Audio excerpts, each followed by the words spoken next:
What is up, football fans? I'm Danny Austin. This is the Live from the 55 podcast. We are recording here at our Marta Loop Studios in Calgary, Alberta, Canada. Coming off the final regular season game of the CFL season. I'm excited. We got the Eastern semifinal. We got the Western semifinal. We got playoff football coming up next weekend. All goes down Saturday, November 4th. Honestly, I wasn't that excited about this weekend's games. I don't think there's that much to talk about when it comes to this weekend's games. None of these games mattered. What are you gonna do? This is what happens. A little bit of bad luck with the scheduling, with the way the season played out. But you had Winnipeg 36, Calgary 13. Game that I was at. It was freezing. The Stampeders did not look good, but Stampeders didn't need to look good.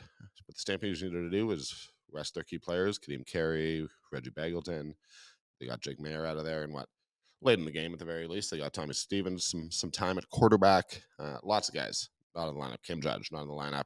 So did Winnipeg. Let's be totally clear. Winnipeg was resting a ton of guys, and they just executed better. It's just one of those games where there have been so many bad Stampeders games this season. They won a few, got themselves in the playoffs. I just don't really think that there's anything to break down with any of these games. I apologize. Here I am on this podcast being like, oh, there's nothing to talk about. No, that's not true. What we're going to do, we got Ian Busby. He's on his way. We're going to start recording with him in just a couple minutes. And yeah, what we're going to do, Ian annually does his rankings of the Grey Cup matchups. He used to do it, I believe, in the Sun. I know we did it for 3 Down Nation for a while. And now he just kind of puts it up on Twitter and talks about it on the Live from the 55 podcast. So just so we're clear, this is not going to be 45 minutes to an hour of me just sitting here saying, oh, all these games are meaningless. That's not what we're going to do. We're going to talk a little playoffs. We're going to talk about a few things, but wanted to go through Ian's, have some fun, go through that list of sort of his most anticipated to least anticipated playoff matchups. I know we put those up yesterday on Twitter, and we're just going to break them down, have some fun, maybe talk about some CFL awards. I don't know. We're in a free-flowing conversation. That's the idea behind this podcast. We've been doing it all season. We got, a couple episodes left here, and then the off season, we're not going to record the podcast. I have too much on my plate, if I'm being perfectly honest. I'm moving right now. Have another job that I got to do. I got to cover the Calgary Flames. So yeah, we won't be doing off-season Live from the 55. We'll see what happens next year. But yeah, I just got a couple episodes left, so we'll do a little awards talk, preview the playoffs today, talk about Ian's list. Otherwise, Montreal beat Hamilton 22-20. Preview of Saturday's Eastern semifinal. Again, not a game that I'm putting a ton of stock in, but I think both teams wanted to show each other a little bit of something. Then finally, Toronto Argonauts 27, Ottawa Redblacks 22. We say goodbye for the final time to the Ottawa Redblacks. What a disappointing year they've had. What a disappointing 5 years they have had. It has not been a good run in Ottawa. Really hoping we see things get turned around, make some smart offseason moves. I do think they got to figure out the quarterback situation. Tough break there. Lots of teams have to figure out their quarterback situations, but it's time we need the Ottawa Redblacks to advance. They have not done anything in 5 years. They've been quite a bad football team for 5 years. I still love that stadium. I still think it's, to be honest, if it's not one, I'm not going to sit here and off the top of my head rank my best in stadium experiences in the CFL. Clearly, you got to put Winnipeg and Sask right up there. But I also love that Ottawa experience. I think the fans are amazing. It's right in the core of the city. Beautiful area of Ottawa, an area that I know quite well. My grandmother lived across the way there for a little while, and Ottawa is one of our great cities, and I love that stadium. And it would be nice to see those fans sort of get rewarded for their loyalty and have something to cheer about. It's been too long, so I don't know. I don't know what's going to happen in Ottawa. I can't imagine that they're making a coaching change or anything like that, but it's time for that team to get better. We need that team to get better, and Ottawa as a football market deserves a better football team. And then the Argonauts, we had Ben Grant on Wednesday. I thought that was a really good conversation. Ben is such a smart, interesting guy, and he was just talking about how sensational this season has been. 16-2 for the Toronto Argonauts. Only games they lost, they rested their starting quarterback against Winnipeg and against Calgary. Chad Kelly went out in the second quarter, and Calgary still sort of narrowly edged out the Argos there. So you think about that. I mean, this team did not lose this season. They did not lose important games. And yeah, they finished it off 27-20, 27-22 over the Red Blacks. Yeah, I think it puts them in really elite historic company. You never want to go too far down that road just because you got to finish. You got to win the Grey Cup. I have covered some terrific, amazing Calgary Stampeders teams over the years that, end of the regular season, we were talking about them in sort of historic terms, and then they didn't finish. They couldn't win the Grey Cup, and we sort of forget about them. And that's the reality. So for this Argos team, look, history is there. History beckons. If they can get it done in the Grey Cup, I truly think we are going to be talking about this as one of the all-time great teams. And I do think Busby's list reflects that a little bit. Although I know it. There's no need. We're not doing spoiler alerts here or anything like that. But I do think that Busby has an interesting one at number 1 on his most anticipated Grey Cup rankings, and I disagree with it. But I'm fascinated. Look, Winnipeg. Every playoff team wants to knock off the Argos, but Winnipeg wants revenge. I do. If I was a betting man, which I am not, I don't gamble, but if I was, I would be putting my money on Toronto Winnipeg Grey Cup rematch, and I'll be fascinated to see how that goes, because I just think this Toronto team deserves its flowers at this point. I think they've been absolutely incredible. So, not a whole lot more to add. As I said, these games, no one could go up, no one could go down in the standings. They delivered some fun, interesting football. I will say that. Particularly the second half. I'm just to go back to the Winnipeg Calgary game. The first half was dreadful. It was really hard to watch, freezing in the stands. Respect to I think that the stamp said there were 18,000 there, but there were not. Respect to the people who did, gut it out and stay there in the stands. I have no problem if anyone decided to stay at home, avoid that cold, watch this game or watch something on Netflix. Maybe watch The Martian. Matt Damon, love that movie. Watch The Martian if that's what you want on a Friday night instead of a meaningless game. I don't mind. But either way, the second half, I did really think the Winnipeg, that offense, there were some fun big plays.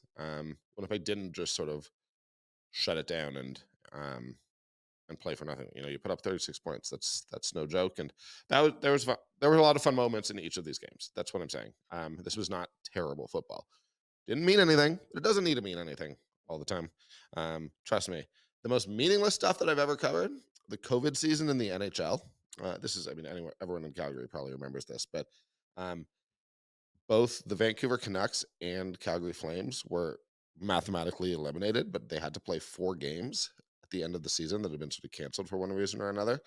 So the rest of the league had moved on. I believe the playoffs had started in the other divisions, and we just had to go to the Saddledome. It was pretty nice outside. It had been, long, difficult COVID season, and just watch these teams play 4 absolutely meaningless games. Those are the true most pointless games that I've ever covered. But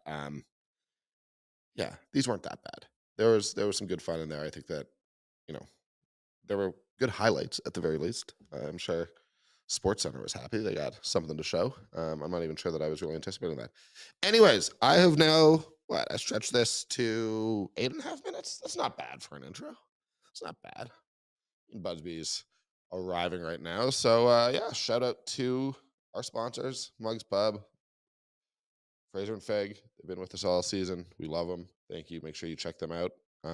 Let's get to Busby right away here. Cheers. Guys, let's say you're having a party. Let's say you're having a picnic. Let's say you're having any occasion. Got to talk to you about Fraser and Fig, because I love these guys. Here in Marda Loop, a couple storefronts down from our studio here. Fraser and Fig, man. These guys do these delicious elevated cheese and charcuterie boxes. They're made with all these fresh artisanal ingredients, on-demand grazing, pick up, delivery. You got it. Just let them know what you want. They will get it to you. Honestly, I'm such a big fan. I had a picnic a little while ago. I brought one of their curated boxes, and it was a huge hit. I looked great. People loved it. We're hungry. They weren't hungry anymore. These ready-to-go boxes, they got them in 4 sizes. All their boxes come with meat, cheese, dried fruit, fresh fruit, nuts, olives, pickles, and carrots. Their selections vary from month to month. Choices are always new. Just because they've had one doesn't mean you've had them all. I love Fraser and Fig. I love having them as a sponsor. They're the best. Make sure you check them out. Tell them Live from the 55 sent you.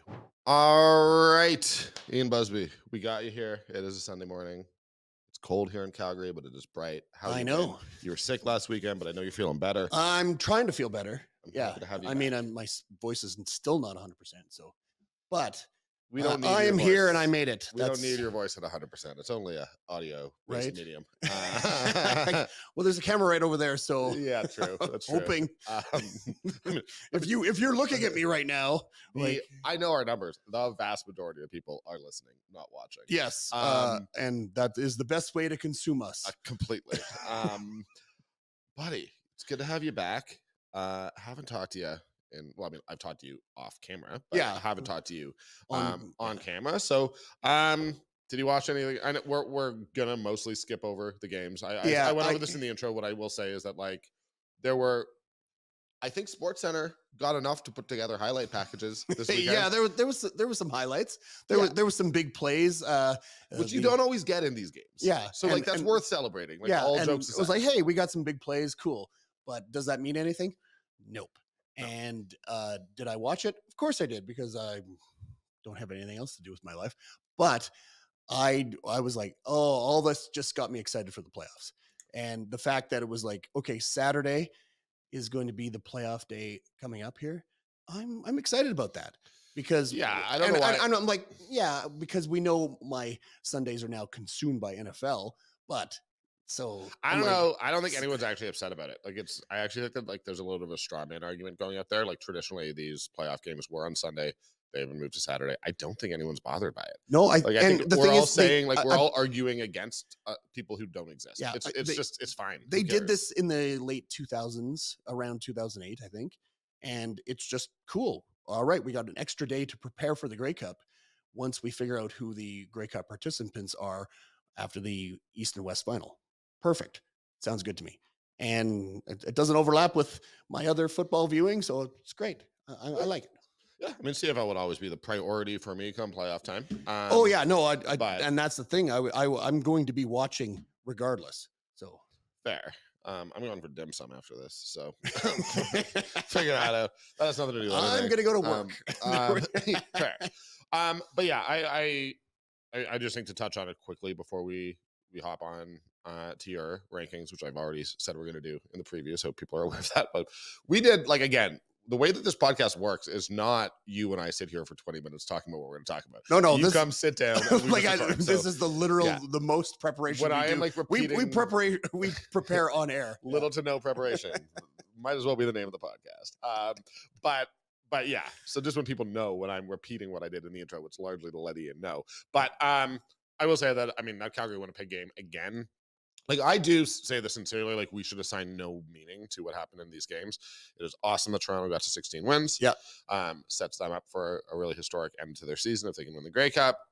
Calgary, look, they looked awful, but you're going to look awful. You're closing down your playbook.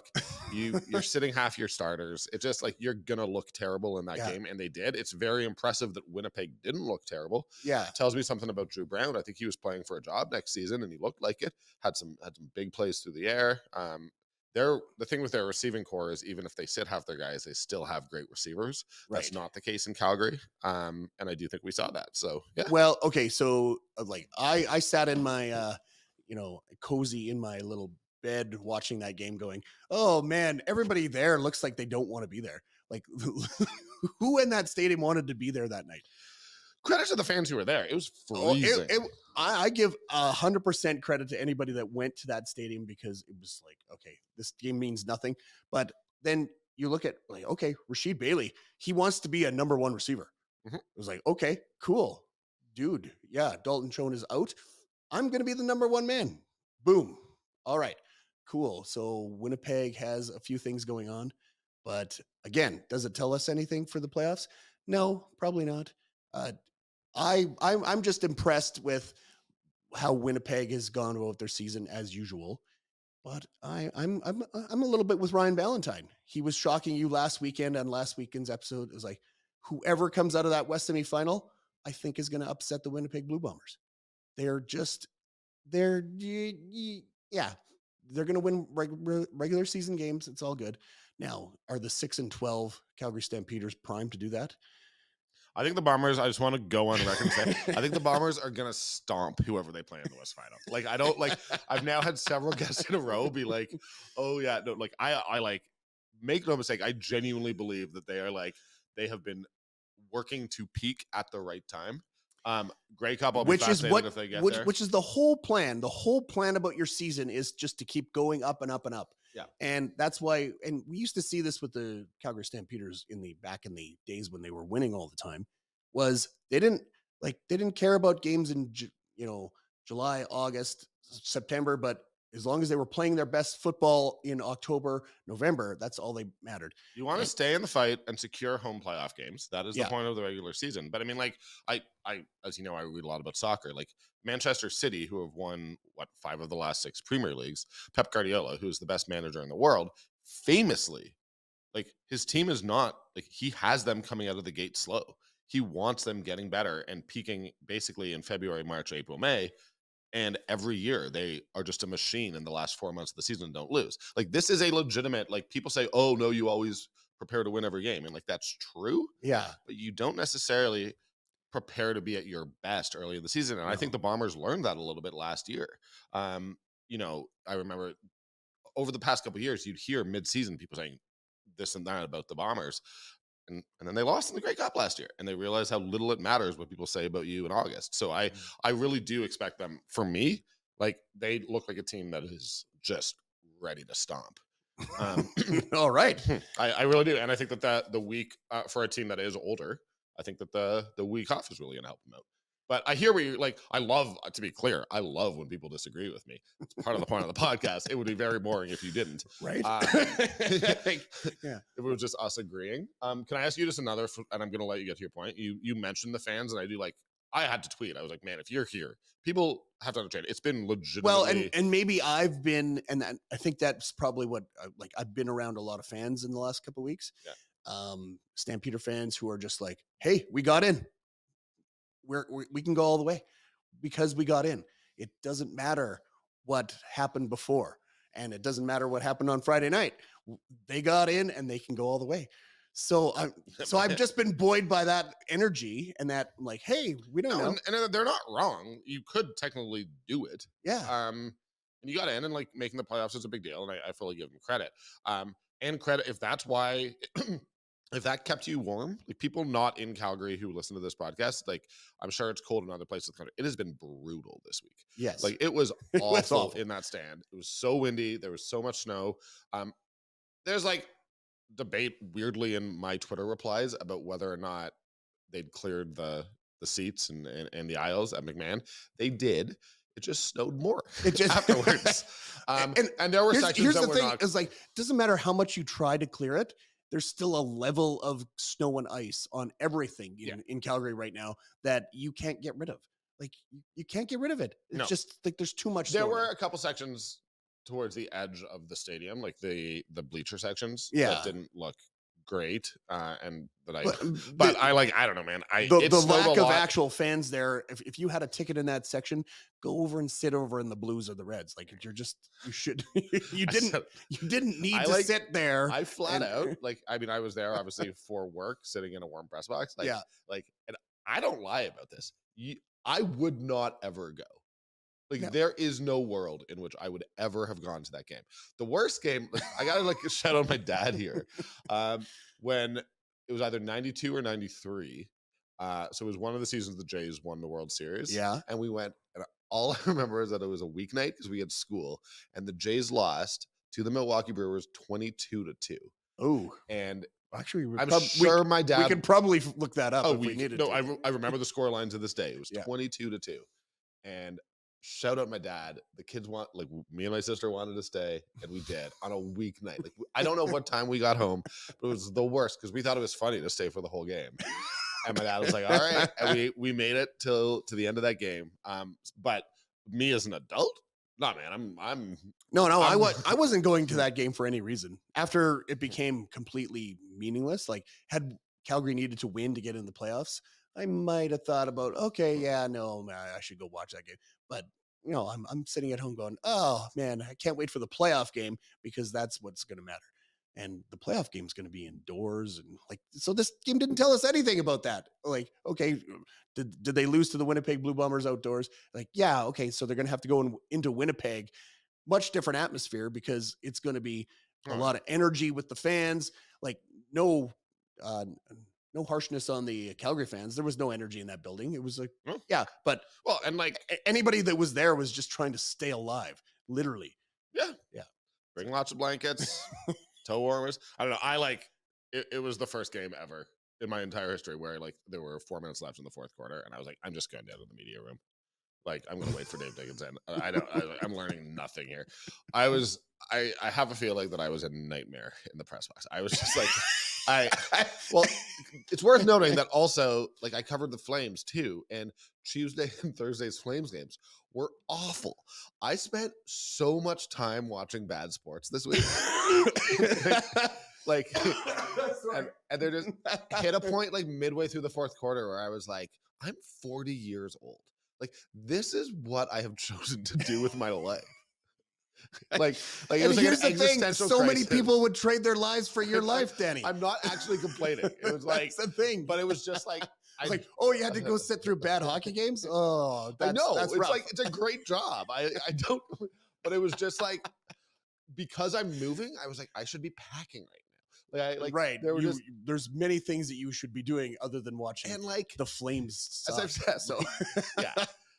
There are moments where you're just as a sports reporter and like, oh yeah, no, yeah, like there's real bad stuff happening in the world, and I'm sitting here doing this. Oh yeah, no. As I came back and started covering sports again here on radio, and it was like, well, I'm getting to do sports again, and then you're like, oh man, I'm waiting for a game that I don't care about to end just so I can get the score in and update it. I'm like, oh man, like I literally can go home right after the score and is final. I know. Just it, yeah.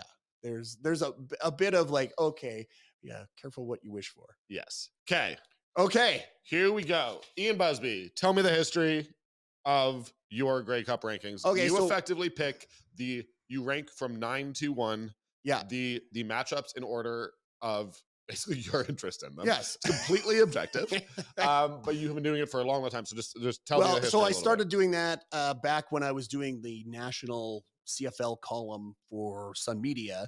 And I was like, okay, so it would come out on Tuesdays, and like whenever the playoff matchups were set, I was like, okay, I'm just doing here's what I want to see in the Grey Cup, the 9 matchups, right? So, and it's like, if you did it in any other sport, there would be too many matchups to do this. But in the CFL, we've only got 9, right? So it's 9 possible matchups. I'm like, okay, here's what and I've been doing it ever since. And then 3 Down Nation actually kept it going, and they called it the Memorial. And I'm like, I'm not dead. What the hell? So I was like, and you convinced me a couple of years ago. It's like, hey, why don't you take it back and publish it on Twitter? And it was very funny that they called it Memorial. Yes. But, again, right? Because I'm like, it's not that I'll never write again. I just don't have an outlet to write.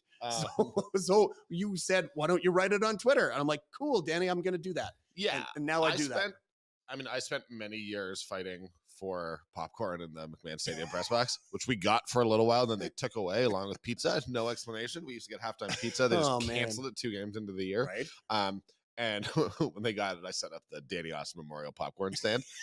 So I don't know why it's a CFL. Anyways, so there are this year, to set this up, because we are professional podcasters.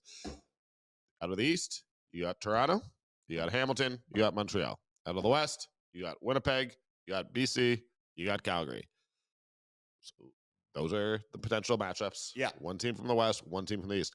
From number 9 to number 1. Number 9. I have this on my phone because, again, I always bring my laptop, and I just checked before leaving. So just if anyone's wondering why I'm looking at my phone, before leaving the house this morning, I checked, and it said 80%. So I didn't feel like I needed a cord. And then I got here, and it's at 12%, and I don't want it to die. So we're using my phone. I do apologize. This looks really weird. Number 9, Ian Busby's rankings. You have... Oh, well, I thought you were going to say it. Okay. You have Winnipeg versus Hamilton. Yeah. Again, little to no prep. You have Winnipeg versus Hamilton. Explain to me why this is your least... We had it 2 years ago. We had it 3 years ago. I don't care to see it again. I think we know what's going to happen if that happens. It's going to be Winnipeg crushing Hamilton probably. But I don't know. I like new matchups. I don't like this one we've had twice already in the last several years. Yeah, I think there's a little Bombers fatigue in general Yeah. around the league, but this matchup in particular, I And mean, part of the I- Grey Cup is like the fun of having the coaches do their press conference, do all of that. We've just seen Coach O and Mike O'Shea a number of times. Like it's not even necessarily the matchup; it's everything that comes along with it during Grey Cup week. And I agree with you. I'm bored of this. The intrigue would come from it must bug the Ticats that they've lost twice to the Bombers. well, and So the if the Ticats winning makes this a more interesting yes, matchup. but where I look at it is the leading up to, like the game itself. Yes, it's probably going to be interesting no matter what. Yeah, the Bombers would crush them. But yeah, but the thing is, you're looking at the week leading up. I just don't care about. I don't want to hear all these storylines about these guys playing each other again after it. Okay. Just that's why I rank number 9. Yeah, and I mean, I'm gonna play devil's advocate a little bit here for every one of your answers. And if you don't find them interesting, I'm going to say why they're interesting. If you do find them interesting, I'm going to say why it's bad. There is a storyline that I would really like here, which is I believe both Zach and Bo have 2 Grey Cups as starters, and they faced each other in 2014. So yeah, it's like yes, there's some history there. And look, I think that it's not useful because they're both great players, but who is the sort of quarterback of this generation? Like, who's the number 1 guy? Yeah, but it felt like the baton was passed, right? So, and maybe, so that's the storyline. The baton gets taken back by Bo. Yeah, I don't know. Anyways, yeah, again, we've seen it again, and this is, I think that this is the reason it's ranks number 9. We're grasping at straws. Yeah. Okay, number 8. Number 8. You have the Calgary Stampeders versus the Montreal Alouettes. Yeah, this is a matchup that was big in 2008, but there's just no star power here. Your Cody Fajardo versus Jake Mayer, not Anthony Calvillo versus Henry Burris. We're not talking about all-time great quarterbacks facing each other in the Grey Cup. It's just, it doesn't have the juice for me. It doesn't get me excited. And I don't think anybody is going to be excited about Montreal Alouettes being in the Grey Cup. And this is where the trend goes because Montreal ranks pretty low for me. They're a defensive team, and we don't want to see defensive teams in the Grey Cup. Sorry. They've done a great job with Darnell Sankey and Sean Lemon in the last half of the year. Well, this is the thing for me is obviously I have a relationship with Lemon. A week of Lemon versus the Stampeders. that man would troll. He actually wouldn't. The funny thing is he wouldn't, but and that's the thing. It's again, it's just not going to get, any legs. He's not going to, he's going to say about how great this organization was to him and blah, blah, blah. Oh, okay. And it's funny. Again, just because I don't think that the Stampeders are making the Grey Cup, for all of these, I would probably have the Stampeders quite low, except for your number 1, which I would also have quite high because you guys have seen the list. Just so you know. Well, we're pretending nobody's followed me. Number 7, you have the Winnipeg Blue Bombers versus the Montreal Alouettes, which, just to be clear, you included this in your tweet, not to jump ahead here and cut out what you were going to say, but this has never happened, this matchup. There's never been a Winnipeg Montreal Grey Cup. Yeah. So Winnipeg has had where they've been in the East and then moved to the West and moved back and forth. Right. And then Montreal had a period of time where they weren't in the league. So from the mid 80s to the mid 90s, they weren't in the league. So it just never happened. And Montreal wasn't a historical team, right? So when Winnipeg was in the West way back, they always seemed to play Hamilton. And they played Hamilton in the Grey Cup many times. Just hasn't happened that they ever played Montreal. So that would be an interesting one for that fact. But again, Montreal just doesn't move the needle for me. And I don't feel like they're gonna match up well against the Bombers. So okay, yeah, I don't really have a counter argument here. This is not. This is your list. But I just don't have any. There's nothing here that I'm going to come out and say, well, this is an amazing. Nah. This would just be, look, it'd be exciting. I'd watch. I'm not saying I wouldn't. Oh, we're watching the Grey Cup. That's the thing. I will be in the stands and then going, can't wait for Green Day. And then we're going to, the second half of the game, we're okay, let's see what happens. Let's see who wins the Grey Cup. Now, you're number 6, and I'm going to make a comment on the Montreal Alouettes because I saw something on Twitter today that I thought that I do want to comment on because I thought it was a good point, and I want to highlight that. I'm not going to be able to search it, so it's going to be just me talking about some random person on Twitter. I don't know who they are. It was a reply to a Herb Zurkowski tweet. Anyways, number 6, you have making their first appearance on the list. BC Lions, yeah. also against Montreal Alouettes. Ian doesn't like the Montreal Alouettes. Yeah, no, okay. So in the 2000s, when I was covering the Grey Cup every year and covering the CFL, I had Montreal Alouettes fatigue. And I know Herb Zurkowski, you mentioned him. He's not been to a Grey Cup in the last 12 years or so because the Montreal Alouettes haven't made it. Mhm. And so as a reporter, sometimes you're just bound to what your team does. Yeah, and you know, in the 2010s, you got to go to Grey Cups because the Calgary Stampeders were going to Grey Cups. Somehow, like literally, like I went to the first 4 Grey Cups, just like obviously 2019 was in Calgary, but like, I'm the luckiest reporter of all time. Mitchell moved to Toronto, and I was like, all right, cool. I'll cover the 2016 Grey Stampeders starting at Labor Day. Why not? Yeah, they're going to the Grey Cup, and they did. Yeah, you have to go to 3 straight. But there was a home Grey Cup, and then from there, it was sort of Post Media would send me because I had built my profile. But and that helps to go to Grey Cup and build your profile. So Herb Zurkowski covers Montreal Alouettes and hasn't been there for 10 years, and he complains every year. He's like, I'm never going to go to another Grey Cup. I'm like, just go. This is what I decided like 8, 9 years ago. I was like, just go. And yeah, it's different once you quit though. Like I'm never going to pay to go cover something that I think I should. Well, for a while I was getting people to just pay for me to I made enough money for me to be there. So anyway, I like the Vernon Adams versus Montreal. I think that the Owls gave up on him a little bit, and he's obviously found a great home in BC, out in Vancouver. And when we get to my number 1, it's like, okay, so you like the star quarterback versus his former team story, but he was never he didn't win Grey Cups with the Montreal Alouettes. Yes, it's his former team. Yeah, that's true.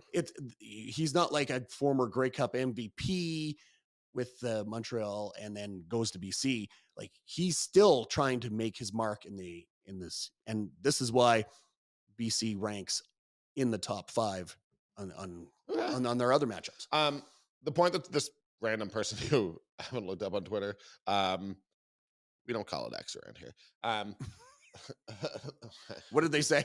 They basically were like, let us not forget that the Montreal Alouettes had no owner in the offseason, that it looked like they couldn't sign any free agents. Like Gino Lewis obviously left. Like it looked in sort of January, February, and parts of March. It was bleak this there was for a while. Disaster. And like, to be honest, like to the point where I had questions about whether they were going to survive and actually be able to get through the season. But like we thought they were going to be terrible. So, credit to management there, because the Montreal Alouettes like really built something good, and they continued to build throughout the year. And it was a good point that I hadn't thought about. Like I'd forgotten the way I was thinking about the Alouettes in the winter. It's pretty amazing what was built there. Yeah, they've overcome a lot to get to where they are right now, and then they're looking strong going into the playoffs. So we're not. Like, are you going to be surprised if they're there? No,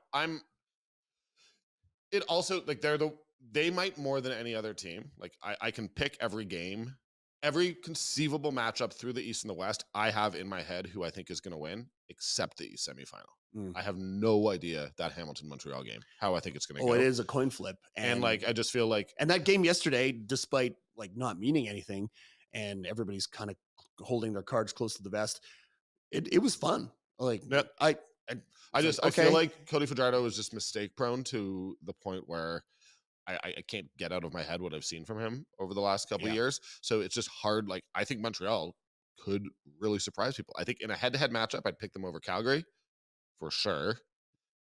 BC, I think I would go BC. Winnipeg, Toronto, I would pick Winnipeg, Toronto. So I sort of have them as the 4th or 5th best team in the league right now. But this Hamilton team just has so much experience. They have been consistent in any team that is not Winnipeg, BC, or Toronto. They wipe them out. Exactly. Yeah. So they are definitely in that upper echelon because they're beating everybody else.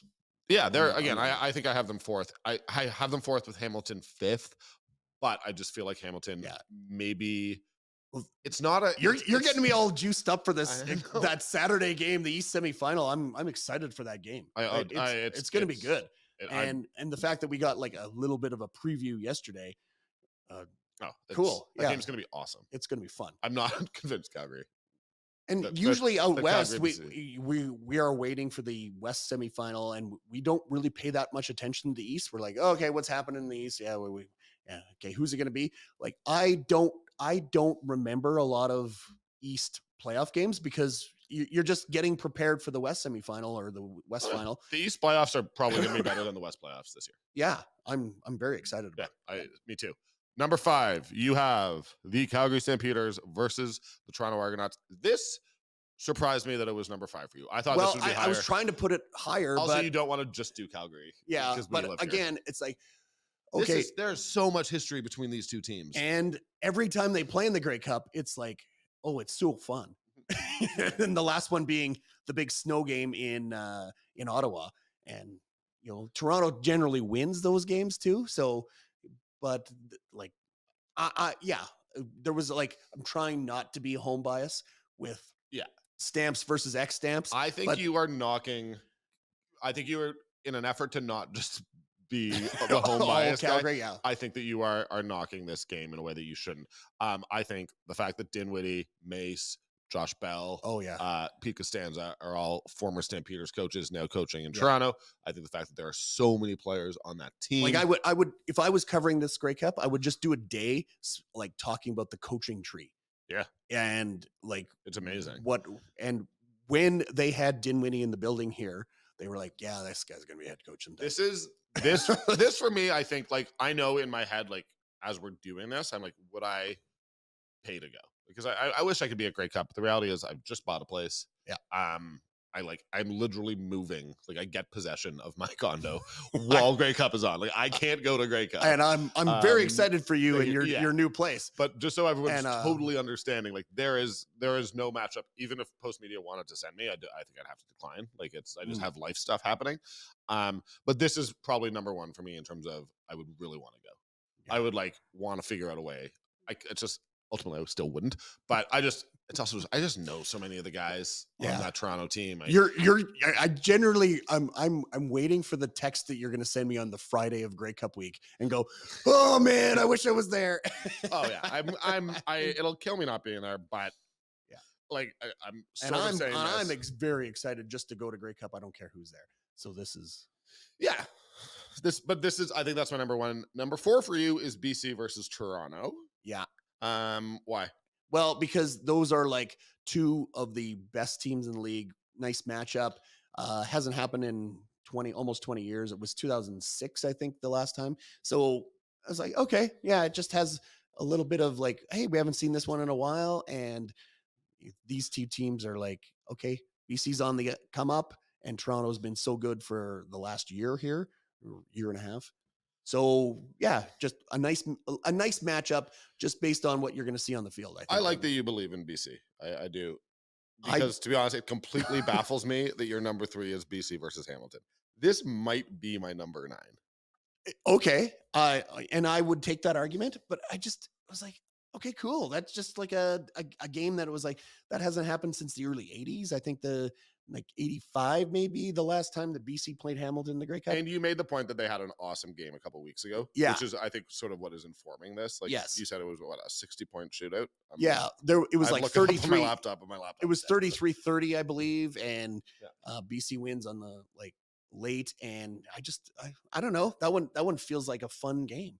Like BC versus Hamilton, like who's not going in? It's like, hey, who's in the Grey Cup this year? Oh, BC Hamilton. Okay, yeah, let's give that one a go. Yeah, and there are some Butler. Like, there's a couple guys who have well, and Hamilton went into BC and crushed them on their home field. So it just has it's just got a bit of like, hey, I don't know, let's do this. And I also think there's, no matter what, if you're doing these matchups and trying to rank them, like, it would be fun if it's always fun when the hometown team is in the Grey Cup. And that's why Hamilton ranks very high in my list. So. You're number 2. Like I said, the Calgary, Toronto, that's my personal number 1. But if I was doing this as a reporter, trying to as a neutral party, your number 2 is my number 1, which is Winnipeg versus Toronto. Yeah, and let's rematch of last year. Run it back and let's do it again.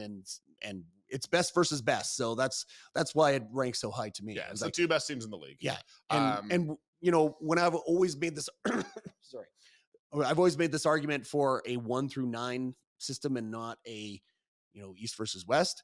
Like, okay, the top 2 teams are supposed to face in the Grey Cup. That would be this matchup. Yep, I know that it kills the Bombers that they lost to the Argos last year. They feel like they were the best team in the league in 2022. Well, and you lose the big game. So there's not always the best team wins the Grey Cup. That's the thing, because it's a one game. Yeah. That's how it goes. I'm with you on this one. This is probably, like, you have number 2, so it's not like you're downplaying this, but everything. I love the fact that Toronto rested Chad Kelly. I love the fact that bothered people in Winnipeg so much. Yeah, like they're like, come on, give us a chance to beat you with your best and everything. Yeah. But now then it would be the Grey Cup, and it would, like, nobody's resting, every's going. I love it now that we're like a month away from it. At the time, I was livid. And I was like, how can the CFL, like how can this be happening? We have one huge game all year. But now doesn't it add to the storyline? Completely. The intrigue? I'm like, yeah. There's bad blood here. Yeah. That's the thing. We didn't really care we didn't even care, and we almost beat you.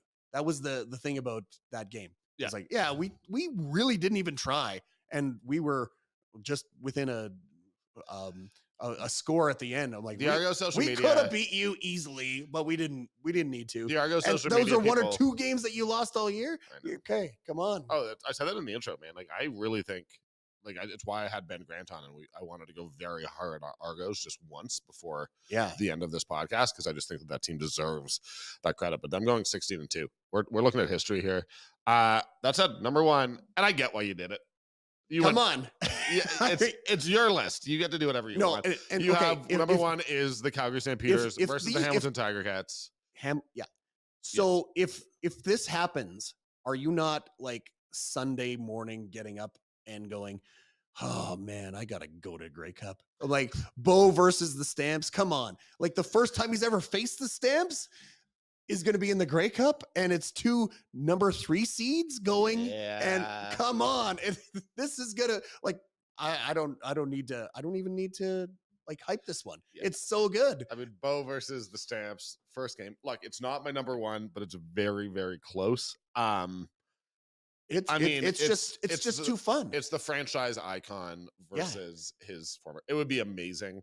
And I mean, for me, like, this is where I'm just too close to the Stamps. So I'm like, well, and Jameer Thurman, and like I can go through this list of former guys, and I do think, like, that would be amazing. What's funny is it wouldn't be, oh, I got to get to Grey Cup on the Sunday. It would be like, I got to get there for my one-on-one with Bo at some point. Like, just as a media, like, that's how my brain works. I'm like, right. Haven't talked to him all year. But yeah, no, that would be amazing. Look, they'd all be good. I think Winnipeg versus Toronto would probably be my number 1.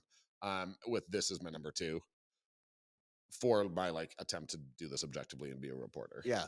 Now, if we're looking at it, I'm like, okay, BC versus anybody is going to be exciting for me, because that's who I want to see in the Grey Cup. I want to see BC in there. Because they've been building for the last few years here. And I like Rick Campbell. I think he's a very entertaining guy. He's like, he's really funny, and he comes across as, like, a little bit of, like, stoic and boring, but he's not. He's awesome. And I remember the 2016 Grey Cup. No, 2015 in Winnipeg. So he's nominated for Coach of the Year out of the East, and Chris Jones is nominated for Coach of the Year out of the West, and Rick Campbell wins Coach of the Year, and he goes up there, and this is, like, the funniest thing I remember. He's like, I'd like to congratulate Chris Jones on his great season. I hope it ends poorly. That's awesome. Like, yes, perfect, Rick. I love it. Yeah. And he was a guy who was here in Calgary as an assistant coach, and obviously comes from the big, long line of Campbell's, like the CFL history. And so that, like, I was hiking with his nephew last Saturday. There we go. Exactly. Yeah. So, and that's the thing. It's like, yeah. And I like BC. I think Jordan Maximic is a offensive guru who's got a very great mind, and he might be another guy who's a head coach eventually in this league. So that's, all that's going to be on the plate. I like so much of what the Lions did this year. I like from the start the fact that in the offseason they were like, no, Vernon is our starting quarterback after Nathan Rourke left. I think I like that for a guy who had been messed around a little bit in Montreal. I don't know if that's the right term, but like I didn't feel like he had stability. I think that's like a confidence raiser. It means, hey, it also puts the pressure on. It says, hey, you're a guy. You gotta be ready, carry us. I think they've done a great job. Well, and they did the same thing with Nathan Rourke the year previous, right? Yeah. They went into that offseason and there was a bunch of quarterbacks available, Jake Mayer being one of them. And I was like, well, maybe BC might be interested in Jake Mayer. No, they were like, nope, Nathan Rourke's our guy. We're gonna go with him. And they did, and they knew, and then they went forward and it was like, okay, so mid-season, Nathan Rourke gets hurt. They're like, okay, wait, he's probably leaving anyway. Let's get another guy in here. Let's give it to Vernon Adams. They bring him in and was like, okay, you're going to be our guy when Nathan Rourke's gone, but like, we have confidence in you. We like you, everything. So they're one of those ones, like it would be cool to see them get rewarded. They commit, and I like that they commit to their guys. It would be cool to see them get rewarded. I just don't think it's going to happen this year. You and freaking Valentine do, apparently. Well, I don't know. I just feel like on this random one-off, anything can happen, and Winnipeg, like, doesn't seem like I don't know. Like, it just doesn't feel like that it's their year. That's all I'm gonna say. I don't know that we're gonna do a after Grey Cup episode. But we should when the when the Bombers win. Okay, when the Bombers win the Grey Cup, I'll come on here and I'll eat all the crow you can want. Look, let's just wrap. Let's go, Ian. Thank you for coming on. Really appreciate it, man. We got at least one more of these. All right, yeah. Next week we're gonna do it after the playoff games on Saturday. We're gonna wrap up on Sunday. I mean, whenever the stamps it's done, gonna be a good day. Yeah, we're tied to the stamps here, so I don't know that we're doing 2 episodes a week right till the end. But whenever the stamps kind of go out, we'll definitely do a wrap there, and then we'll do a Grey Cup preview. But yeah, a couple more episodes before the end of the season for sure. But man, you've been it's been a blast having you on, and I'm having a great time. Yeah. So thank you so much. That was awesome. And that's that. Guys, what are you doing tonight? I don't know what you're doing tonight. You're probably looking for something. Guys, you got to go check out Mug's Pub. This is probably my favorite pub in the city, 1330 15th Avenue Southwest, right in the Beltline. Honestly, they do it all. I, for years, played trivia on Wednesday nights at Mug's. It's the best trivia night in the city. Other nights, they got music. They got specials every single night. Some of the best food and drink specials in the entire city are at Mug's Pub. You want wine, you want beer, you want cocktails. They got it all. Big fan of their fish and chips. They got some amazing pizza. You want to watch the game? They got TV screens. You want to just have a drink with friends? Perfect spot to do it. You want to have some food? As I said, it's delicious. Mug's Pub. We love having them as a sponsor. We love having them just down the road from us here at our studios. Check out Mug's Pub. They're the best. All right. Thank you, Ian Busby. That was awesome, guys. It's playoffs next week. I don't know what we're going to do midweek to preview them, but obviously the Stamps have the Lions and then the Ticats in Montreal. And as Ian said, just that game has the feeling that I feel like that's going to be awesome. I really do. That's that game's got all the juice. Not sure what to expect from Calgary, BC. Calgary's just had such a weird season, but yeah, Montreal, Hamilton, hyped for that. So yeah, not really. I'm not going to go much longer here. I'm going to go get some dim sum. Hope y'all enjoy it. Thank you for listening. Thank you to Mug's Pub. Thank you to Fraser and Fig, our sponsors. They're the best. Thank you to you, our listeners. Please like and subscribe. We got a couple more episodes here before the off season where we'll be taking a break, but super appreciate you guys. Thanks. Hey guys, thanks for watching. Be sure to check out more of our content right here on the Flames Nation YouTube page. We had a bunch of great long-form interviews. You can check out some videos we've done as well outside of the studio. And of course, if you want more writing or merchandise stuff, flamesnation.ca or nationgear.ca. Appreciate you watching.